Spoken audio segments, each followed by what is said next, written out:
Keep going. All right, here we go. It's technical. If things go wrong on my shoot all the time. Your mic stops working, your camera stops working, your internet goes down. There's noise. Well, we're ready. So, welcome so we're ready. Take 4. Welcome to BizTix TV, the place to be for tips, tools, and strategies to help you take the hassle out of your hustle and build a profitable business that's fun to run. Today is Tuesday, and every Tuesday we have TJ online coming to us, the digital diva, bringing us everything that we need for social media and digital marketing. So without any further ado, I give you TJ Johnson. Hello, everybody. Welcome to the live show. I don't know. I'm just giddy because this is what happens. You have a smooth show after smooth show after smooth show, and then you have one show one day when you come up and everything goes wrong, and then you just laugh. There's nothing else to do but laugh. So we're going to laugh, and we're going to keep moving on because we got a lot of stuff to talk about today. So I labeled this show Telling Your Story because I wanted to talk about ways to tell your brand story. Now, what is your brand story? Think about that. So, but I want to stop and say, if you're a replay viewer and you're still here, I'm glad you're here. The live crew, the live gang, yeah, I'm glad you hung in and sent me notifications. And I said, we're going to start in a few minutes. So everybody, I'm glad you're here. So we're going to get started on telling your brand story. And why would you want to? First of all, let me start with what's a brand story? What's a brand story? What's your brand story? It's just simply the things that you do, a collection of everything that you do online and the way you do it and say it and show it. So it's audio, it's your visual, it's your written content, it's the flow of how you do stuff, how you present your business on what you do online. So your brand story, it's the reason why your company came to be. That's a part of it. What motivates you to do what you do? What makes you, get up every day and do what you do in your business? How your product came to be, how your services came to be, what's the story of the creation of those things, the birthing of those things? How did it all come about? Also, it's a relationship building tool. That's a big part of why I wanted to talk about it, because we've been talking about customer loyalty, customer engagement, audience engagement, being transparent. Did we talk about that? If we didn't, I'm going to talk about that. But we were talking about the value of loyalty between your business and your customer, so you can build an audience, build a relationship, and that leads to having the relationship to where you're offering your products, your services, and you're meeting a need. And it's a together thing. It's just not, it used to be way back, I guess before social media, that a business would just put their stuff out and say, here, I have this thing to sell, I have this thing to offer, and they would advertise it, and they would, people would come. But now we have social media, and it's a disruptor.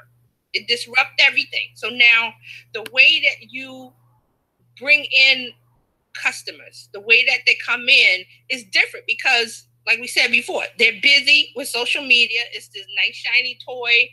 It gets their attention. So a lot of people are more engaged in it. And we can talk about millennials and Gen Zs, that they love their phones. I mean, everybody loves their phones, but they were the generation that kind of came along and said, hey, we're doing texting, we're doing Snapchat, we're doing this, we're doing that. And everything is based around that. So you got to find a way to get their attention through all of that noise. Because before, all you had to do was run an ad on TV or do a radio ad or do a newspaper ad or whatever you did before. And you would just, okay, they're coming. But now the attention is gone. So you got to find a way to bring that attention back to you.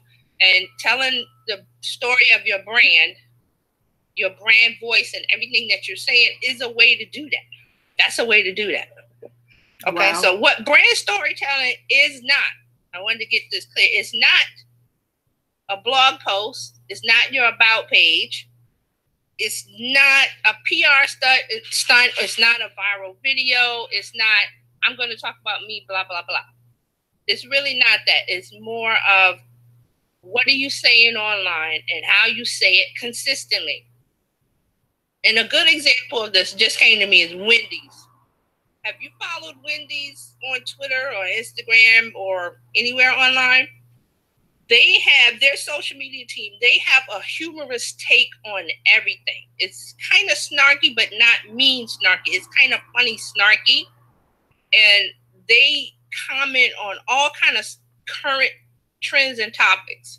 But they do it in a funny way, a succinct way, and it tells the story of their brand. It's like they attack. They will not attack, but they will if McDonald's puts out an ad or says something or does something, and I'm trying to remember, it was something McDonald's did, and then Wendy's social media team came back and said something to the effect of what McDonald's did wrong, but they turned it around to say, like, we're better, but they didn't say we're better. So that's what I mean by brand story and brand voice, is that they have a way that they post things online, and you could tell it's their voice. Do you understand what I'm saying? Yep. Everybody get that? Yeah. Let me check the comments. It's the way they do things. It's yes. Your way. People know you. Your voice is your way, and your voice is not just how you sound. It's kind of the way you do business. The way yes. Somebody. When you know them well enough, like, no, that's not them. That's not how they do something.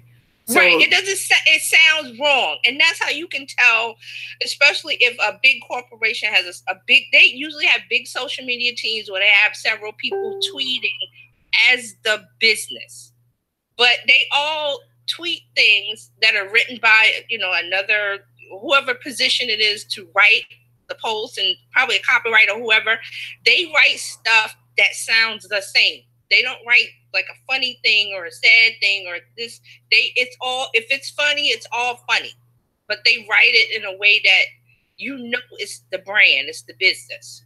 Right. And then people will tweet. They have social media people that will just tweet that out if it's a large group. But if it's more than, maybe it's one or two people, they will always make sure that they tweet something and it sounds like the brand. It sounds like their voice, their talking, their way of expressing themselves to their audience and their customers online. That's a part of it. That's even, I was doing a study on book writing, and the gentleman mentioned that he had to do a rewrite because the editor did not capture his voice, did not capture his story, his yes. way of telling a story.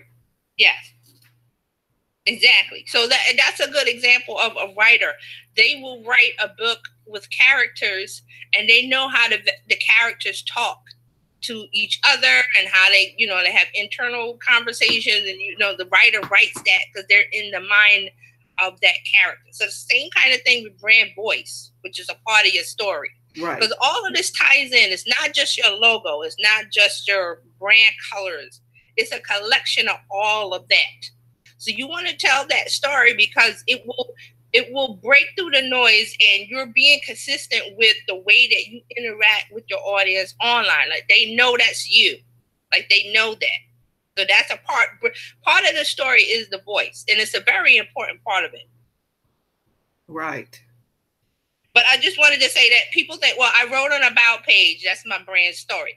No, it's more than a post. It's more than your about page. Is more than your mission statement. Is more than your logo. It's a collection of all that. It's how you make. And a good example is writers when they write a character. So you're actually writing a character of your brand because it has to tell the story for you online.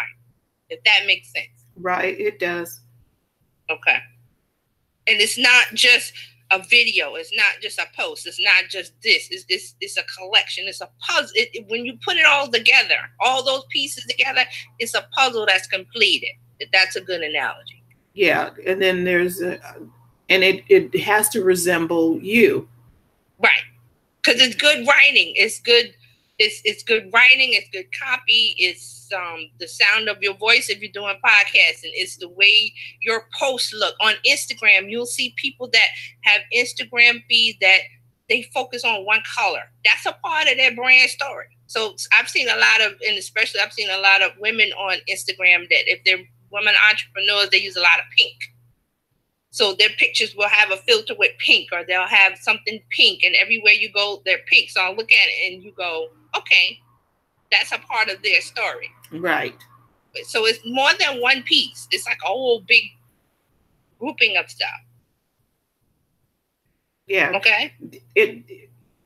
It's like Dean. He's here watching us too. He has his own persona, how he presents for business. Normally very humorously, and and he's funny. That's a part of the brand story. His brand voice is funny and humorous. And, you know, he wouldn't post something that is in a serious voice unless it was something serious. But most of the time it would be funny, right? It would be joking or jovial or witty, or, you know, that's a part of it. That's a part of it. Right. So what is your voice like? Right. And is your voice and is your story consistent? Right. That's a part of it, being consistent. Right. Being consistent with it. So you have to decide, am I funny? Am I serious? Am I witty?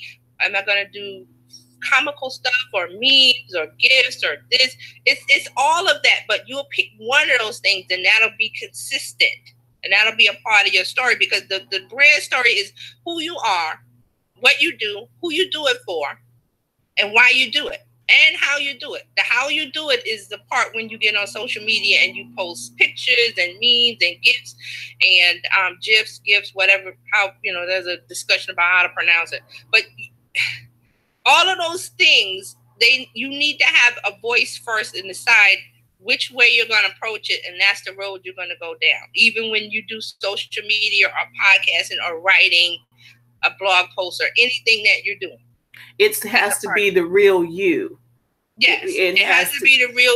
That's the beginning part. Let's take it back to the beginning. It has to be about you. It's not. I know when writers write their stories, they will, you know, create a character out of, you know, whatever they want it to be. But when we're talking about your brand story, it has to be truthful. It has to be you, because it's going to ring false. It's not going to be believable, and then they won't connect with you because they're like, that doesn't sound right. That doesn't sound. It sounds fake. That doesn't.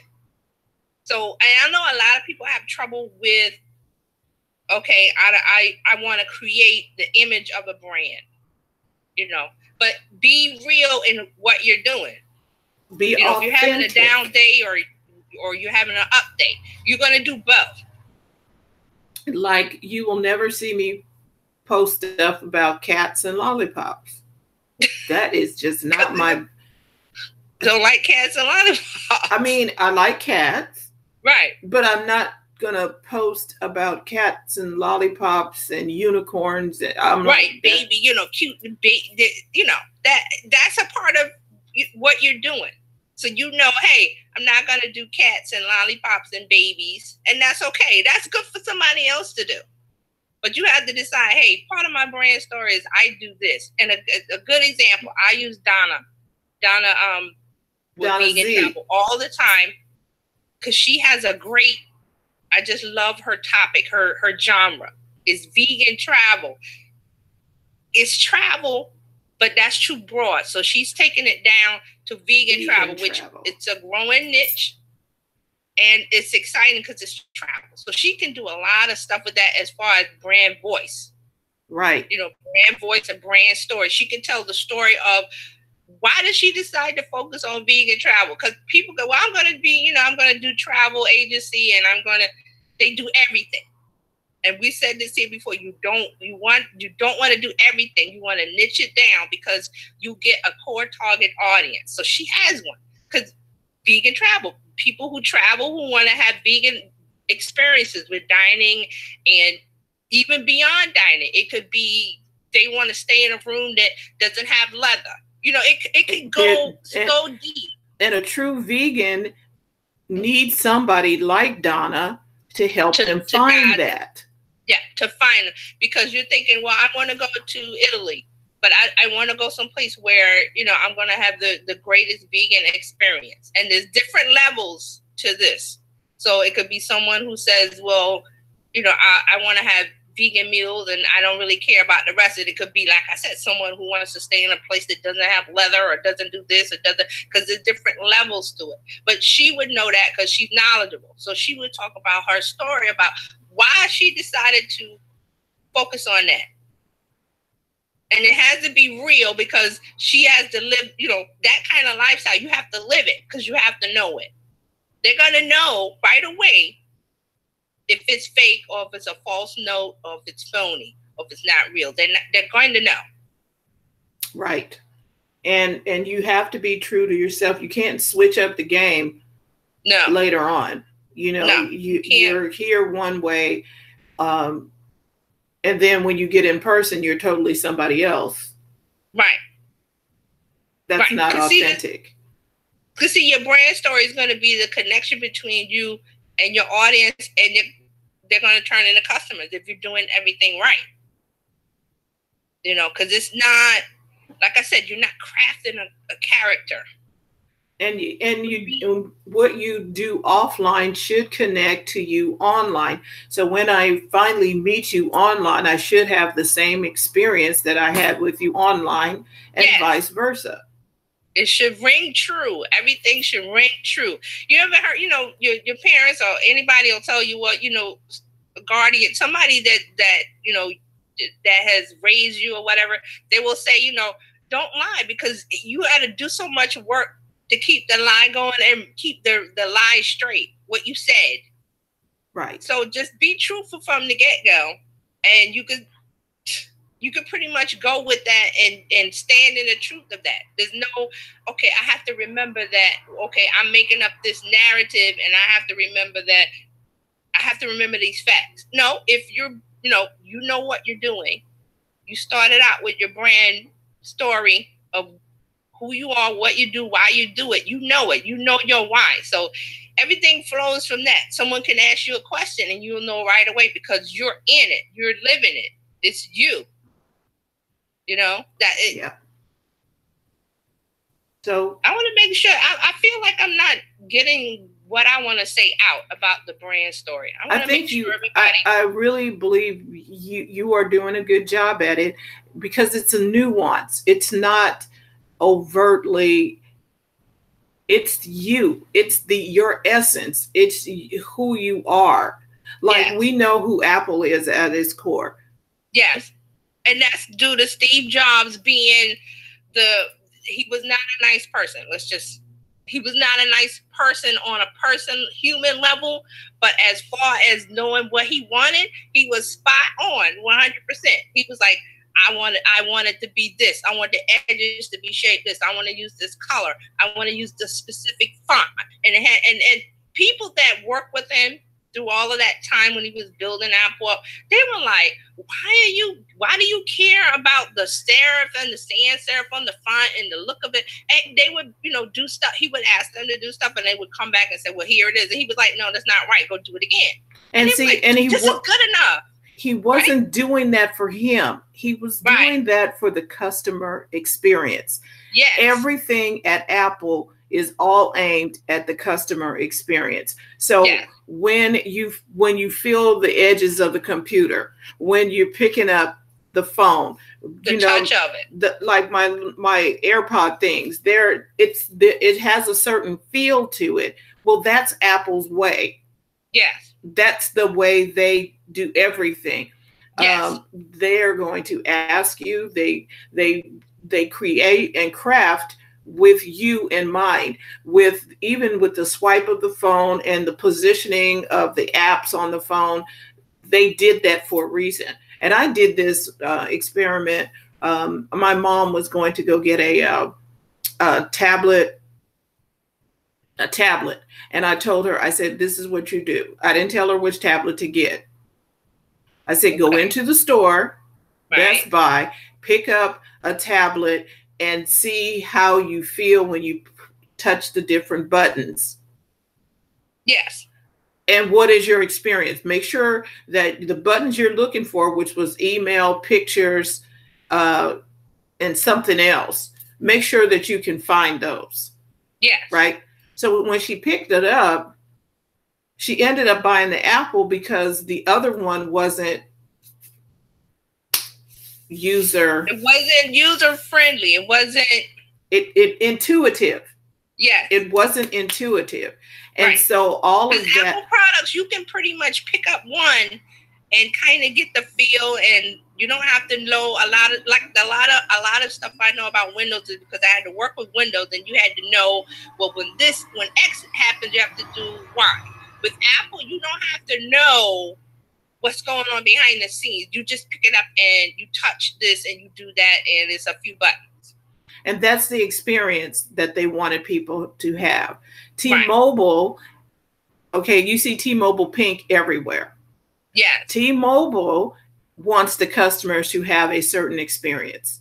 Yes. They have T-Mobile Tuesday. You can see the CEO running through the park at Central Park and posting his little remarks and stuff. There is a lightness to T-Mobile. It's not corporate. Right. That is not how they have a little bit of fun with it because one, they're using pink as a corporate color. Yes. Corporations use blue, gray, steel gray, brown, yeah. Because they're like Fran said, they're corporate. They're button tie and shirt and button everything, and everything's really bland and sharp and uniform and unitarian. But T-Mobile lets you know with the pink, hey, we already different. Okay, we're already different from those other guys.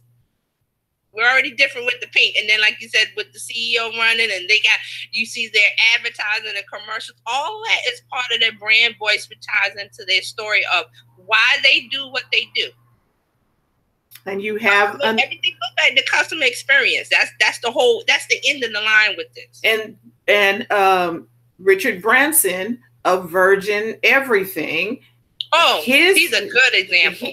His brand story is also about customer experience and freedom and not doing fun. And he shows that with him being online and social media and all the stuff that he's done. I think he did what did he do? Parasailing with a naked model or something, and people are like, "Whoa!" The things that CEOs don't do, but he does what he does because.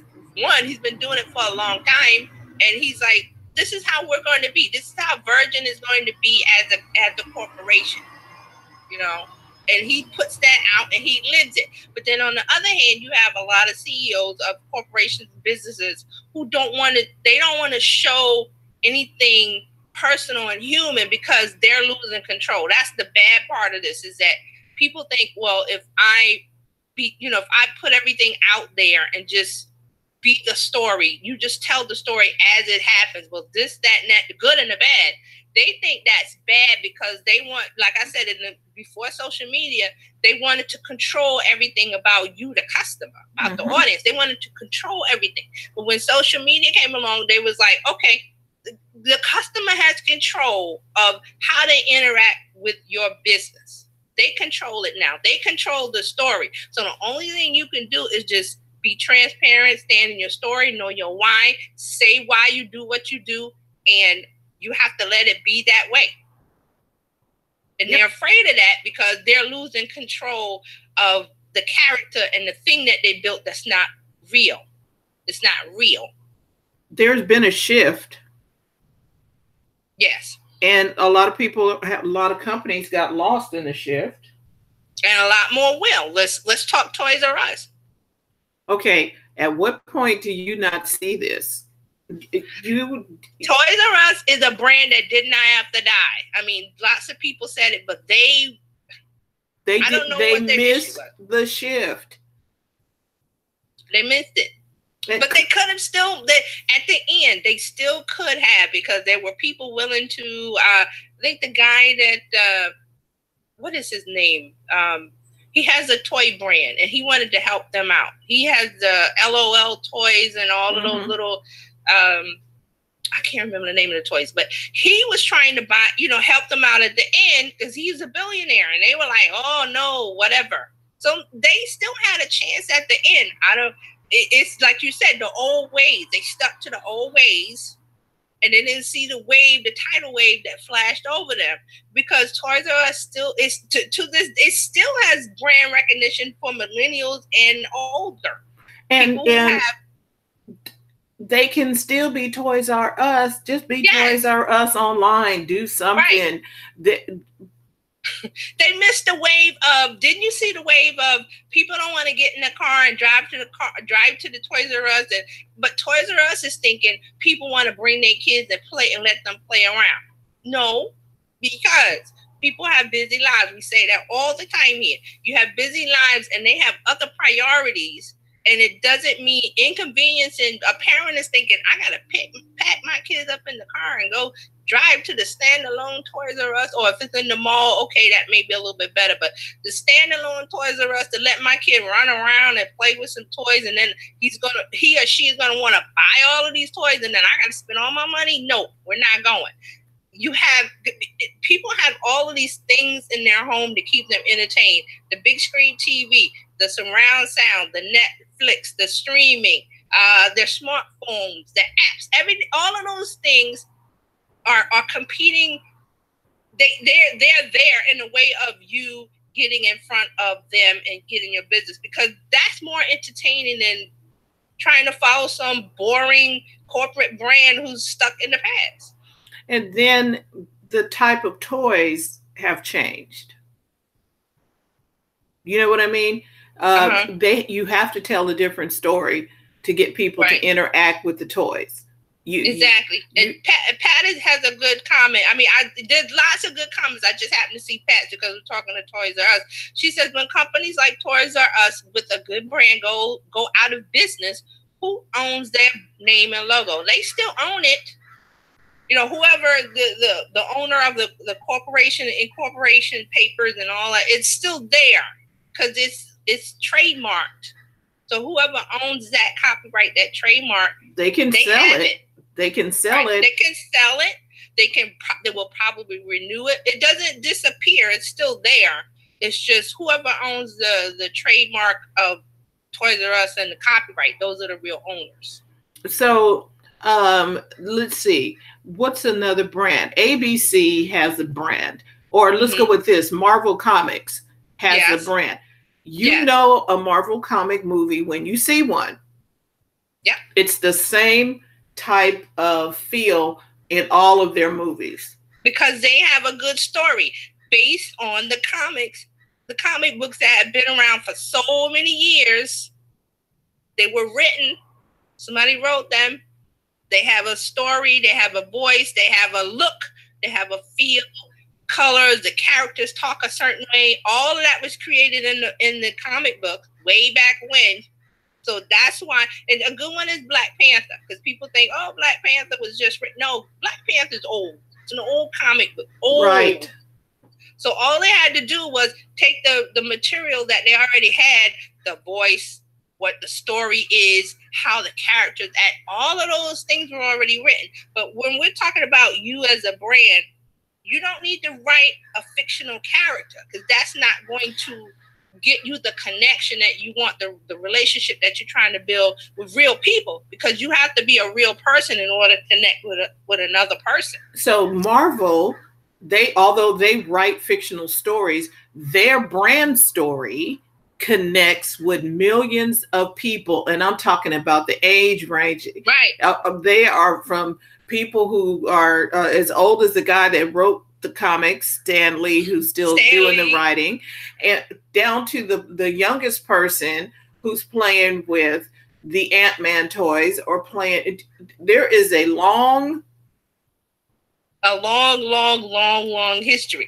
And you have to think, when they wrote the comic books way back when, let's talk Superman or whatever, it was always based on something real, something human, and they made it superhuman. And that's okay, because that's a fictional character. But when you're talking about your brand story, don't embellish it to make it look good, to say, well, oh, this looks bad or horrible, and because it puts on a false front that can be taken away or fallen away, or customers can discover the real you. It can always be discovered, because social media, good or bad, I know people, that social media, they hate it, but it's a double-edged sword. It brings the good and the bad, because it's a tool that you use. And you have to, and here's the thing too, you have to stick to your voice, even if somebody else does not like your voice. Oh yeah. And let's talk about that. And they may not like what you say about a particular subject or stand that you have. Right. And let's take this lesson back to your parents may have said about, making friends in school. You want to make friends. You want to be yourself and be real. And because you're going to connect with those people that connect with you. You're not going to be friends with everybody. Everybody not going to like you. So get over that. Same thing with being online, social media. Oh, they don't like me. If I say this, somebody's not going to like me. If I say, you're only going to connect with the people that want to connect with you. You can't worry about, Facebook has over 2 billion, almost 2.5 billion users. You want to connect with all of them? No, because you don't have anything to connect with them. There's people that like different things. Like Fran was saying earlier about the cat and the flowers and we're not going to do that. Because that's a group that will appeal to another person. The side note is somebody needs to explain to me the fascination with unicorns. Unicorns are it's a Gen Z millennial thing. Because they were talking about the unicorn business and I'm like, what? Yeah, because now to apply it to business. The unicorn thing has to be because a unicorn is a one-of-a-kind special animal that stands out. It's a star unlike any other. So that's why they bring the unicorn and the business thing together. This is a good example. Everybody's business is not a unicorn. They think it is. Your unicorn, your business may be the donkey. Eeyore, the gray donkey everybody cannot be a unicorn. Everybody cannot be a star. Everybody can't stand out. There's different levels of everything. But people want their business to be a unicorn, but it's not. Because it's a special thing. It's a special magical animal that it doesn't really exist in real life. It's just in fantasy land. But it's this animal that's special. Okay. So that's really what it is. So I get that now. So right. That's why they mention unicorn. And there's one person, Larry Kim, that he does a lot of stuff with business and marketing and unicorns. Okay, so here's the thing: not every business is going to be on stage with the lights flashing. There are some companies that have to be in the background making stuff happen. Because those companies, like I heard the story was told about a fighter pilot, and he jumped. He was shot down over enemy territory, and he jumped out of the plane, and his parachute worked, and so he was caught and captured for 9 years or something. And as he was telling his story, he was at a dinner and somebody came up to him. He said, "Hi, I'm blah, blah, blah." And he said, and the guy said, "Well, how are you? How do I know you?" He said, "You wouldn't know me, but I packed your parachute." Wow. He was the parachute packer. Wow. For him. Wow. Nobody knows the parachute packer. Nope. He folded it up, make sure it's all good. But that's something you want to make sure that person is highly skilled. Because when you need that parachute, you want it to be functional and working. But he was the behind the scenes dude. Yes. He wasn't out flying the he wasn't flying the plane and seeing and all. He was the guy in the back. Yes. Just like when, you have singers that are on tour and on stage, they have the main star singer, and then they have backup. Then they have a band. But would the show be as good if you didn't have the backup and you didn't have the band? No. Who wants to see somebody standing there just, We don't do that anymore. They used to have a singer that just stood in front of a mic, and we loved that. But now it's like you gotta have backup dancers. You gotta have people dancing and singing, and the band players and people doing things in the back, because people need a lot of movement, a lot of excitement for attention. That's a part of why we're talking about what we're talking about with your brand story. Because even if you are a smaller company and you don't think that you're necessary, you are. Yeah. Even though you may not get all of the attention as the bigger stars, we're all not going to be on stage. Nope. With the paparazzi. A lot of people can't handle all of that. That's why we keep telling you, you may not want to go viral. There's a lot of stuff you have to have in place to go viral. A lot of people will go viral with a video and then nothing happens. It fizzles out and they go, well, what happened? I went viral. Well, you didn't have the support in place. You didn't have the backup singers. You didn't have the dancers to sustain that. Because when you get the viral video, that's your attention thing. That's your thing that gets you the attention. And then you say, hey, now that I got your attention, look at this that I offer. Look at this, that what I do. Oh, I love that. How can I have that? Well, here's how you buy online. And one click. And if your story is not authentic, you will quit. Yep, you will quit. That's why you have to know why you're doing it. Why? Because you have to tell that story over and over and over. And it's like, oh, I'm tired of telling that story. Well, you better not get tired, because that's why are you online? Why are you doing it? Why? Because you're going to have to tell that story over and over in different ways. It won't be the same way, because you'll do, like on Instagram, you can do a post, and then you can do a story, and then you can do a live, and then you can do an IGTV. You see how all of that, but it's going to be the same message. It's going to be the same thing from your brand story. All the collection of, who what you do, why you do it, who you do it for, how you do it, and how you show it. All of that together. Right. And you have to decide, are you going to be funny? Or are you going to be serious? Are you going to, cat memes or babies or unicorn, whatever it is. You have to pick that road, and then I'm traveling down it, and it has to be genuine and authentic. This is who I am. Yes, because you're going to tell it over and over. That's why you need to be authentic and real and say, this is it. And it's not a fictional, made up character or something that you decided to make up. You can make up stuff. That's good for writers. That's very creative. But when you're talking about your business, people want to know, hey, who is this person? And are they real and authentic? Because I'm interacting with them. And I want to know, are they real? Is it real? You don't want it to be fake. Right. This is good. Telling your story is not easy as it seems. Because I like I said, I really wasn't sure, because I was like, okay, your brand story. It's not the once upon, and that's why I put in the post. It's not once upon a time. That's a story. But you're going to tell the story of why you're doing what you're doing, how you came about it, where did the idea come, who are you telling it to, how are you doing it? All of that, it gets completed into a ball, a whirl, a finished puzzle. And you say, hey, this is the picture of my brand.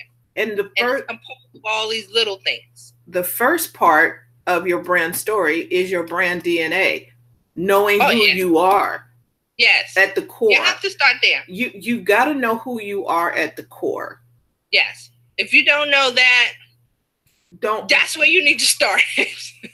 You really need to know who you are, really. Yes. And a lot of people don't know who they are personally. They've taken on the persona of their parents. I remember someone in a meeting recently, I was playing some classical music. She said, oh, I loved playing violin. I love violin and love playing it, and I was good at it. But I stopped because my mom didn't like it. I was like, that's a sad story. But on the other end of that, if she really loves it, she can start right now. You don't have to go, it's too late. Because there's stories of older people. I think I remember a lady that was like in her 80s and she went to college. That was her thing because she couldn't go to college because she had to stop as a young child and work and take care of her family and do all that. I think she saved up her money. I think she was like 70 or 80 and she went to college. Right. And you think, oh, I'm 70, 80. I don't want to. No, it's something that she always wanted to do. So she started where she was and said, okay, I'm going to be the oldest person in the class, but guess what? I'm going to college. And she did. So you have to think about those kind of things of, okay, I don't know, but you can start right now. Discover what it is. Discover you and share you with us because we really want to see the real you. We don't want you to be somebody else. And see, you're not anybody else. Your brand is totally different. You can sell cookies like another company can sell cookies, but your cookies are going to be different. And you have to tell why. Right. Tell why. That's a good example. I love that because you would think, let's look at Famous Amos, chocolate chip cookies. And I'm pretty sure when he's making cookies or whatever, and you know, people telling him, well, it's just chocolate chip cookies. What makes you different from Chips Ahoy or whatever? Because I'm Famous Amos. And he put on there Famous Amos. And people go, well, what is Famous Amos? What is he famous for? Let's try these cookies. So you see how that is? It's chocolate chip cookies. But if you put a different spin on it, give me one your moment. your spin, your reel, your story, your why, people are going to buy into it. And it doesn't have to be 2.5 billion people. Oh, I'll be right back. I think I did. Nope, you didn't lose me. I'll be right back. Oh, okay. All right. Let me put this and let me do that and let me do this because the other screen was kind of weird. So let me see. Let me go to the comments and let me see if everybody's on the page that we're on because I want to make sure that you understand the brand story. And let me see. Let me look at my phone. It's easier. No audio? Okay, hold on. Hold on. One momento. Let me... Doop. Doop. Now. There we go. There's the... see, I had to switch scenes. I had to switch my scenes. Thank you, Franco. Inside joke.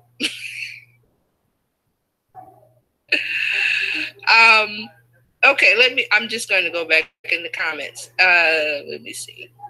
Dean says, love this subject. Brand personality and voice has as much or more to do with the overall brand experience than some logo or brand colors, etc. alone. I love that, Dean. You right on point. Todd says, great way of putting this. Let me see. Dee says, I love cat lollipops. So I hear they are hard to make. Cat lollipops? Let me see. We got a lot of good comments. You guys are, while I was talking, I was like, I forgot to look at my comments because like I said, my setup is like, I had to do my setup all again, which I hate because, you have your layout. We have everything set up and ready to talk and it just goes boom. And let's see. Yeah, Pat had a Toys R Us comment and the Black Panther. And Franco. Wink, wink. I'm loving it. So, let's see. Did we go an hour? I wasn't sure because I never look at the time. I just go, okay, we're going to start. We're going to do half an hour. We go to a full hour. Then we're going because the conversation is getting good and I want to make sure that everybody knows like exactly what we're talking about. Like, do you get the point of this is your brand story and why it matters? Why does it matter? It matters because you're trying to make a connection with your audience. And it's very hard to do. Every day is getting harder and harder. And another thing I'll say is going to get even harder is because a lot of people are going underground with their conversation. What do I mean by the underground? they are going to private messaging. They use Facebook Messenger to talk to each other. They use Snapchat. They use DM. There's groups in Instagram or Instagram stories. So those kind of conversations are going underground, but you really can't see, or you can't join the conversation and see what people are talking about. So it's really important now to get to them, get in front of them, build the audience, because once you do that, build the audience, and you got a group of people that are following and connecting with you on this experience, this customer experience. You put them on your email list. We talked about that. You can put them in a Facebook group. We talked about that. You use Facebook Messenger. You can use chat bots to talk to them, to gather them. You can use Instagram messaging. Instagram groups are if you haven't heard, Instagram groups is just a bunch of people on a DM list. And you can have more than one people. You can, and DM is direct message. So you can direct message more than one person on Instagram, and you can have this large group. I think it goes up to 30 people. I'm not sure, but I have to check. And I say that because I'm on an Instagram group right now with Mario Armstrong. So whenever he has something to say and he doesn't say it publicly, he will say it on that Instagram DM group. And those are conversations that we're having that someone outside of the group won't be able to see. So outside of the group means your business. So there are people having conversations about the topic or the business or the brand, and they're having conversations and you're not a part of it. So that's one of the things that is starting to gain momentum. Why? Because of this whole Facebook, Cambridge Analytica data breach, where people are they're not feeling comfortable being out in public on social media, especially on Facebook. So unfortunately, that's one of the things that is growing in you. So how do you combat that as a business? Well, you got to get in front of them right now. And that's why I said with your brand story, you've got to talk about what you do, why you do it, who you're talking to, your visuals, your brand voice, how you're saying it. Are you saying it funny or serious? Your logo, your colors, all of those things mesh together into one big picture. And that's the picture that you're going to show to people. And if they connect with it, you're going to put them into your bag.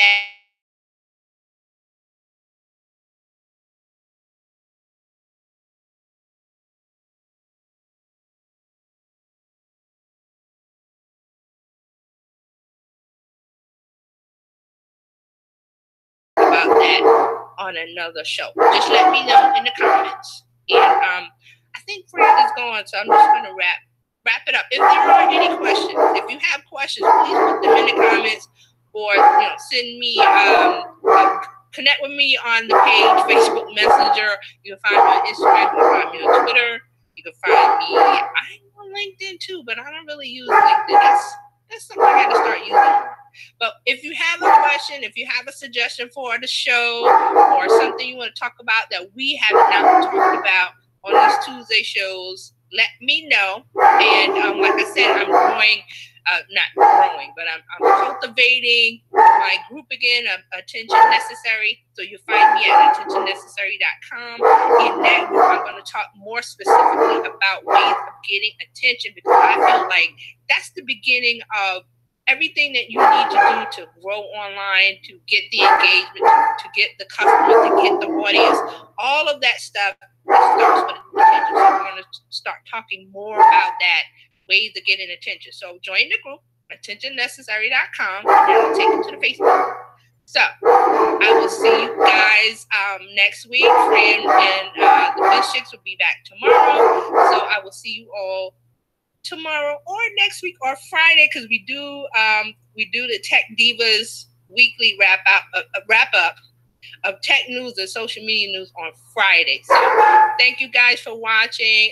Replay viewers, thank you. Live guys, the live gang is here. I'm glad you guys hung in through all the technical issues, because we did go way over time, but I'm glad you hung in, and thank you guys, and I'll see you later. Bye.